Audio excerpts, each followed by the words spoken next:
I'm Danny Smith, and today we're going in the field with Semper Fi Home Inspections.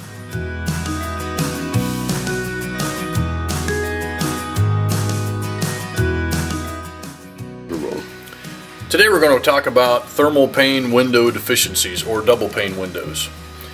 One of the main things we typically find wrong with these is that they are fogged, or they have moisture in between the two panes of glass. If you can see here, there's lots of little spots, and that's moisture that has gotten in there and has dried. And sometimes it looks worse, sometimes it looks better, but what happens is these windows are two panes of glass and they have a seal all the way around them, and over the course of time, heating and cooling and moisture, they will leak and moisture will get in between the two.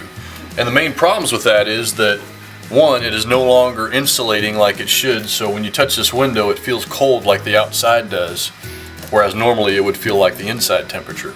So it's not insulating like it should, and then two, it starts to look bad.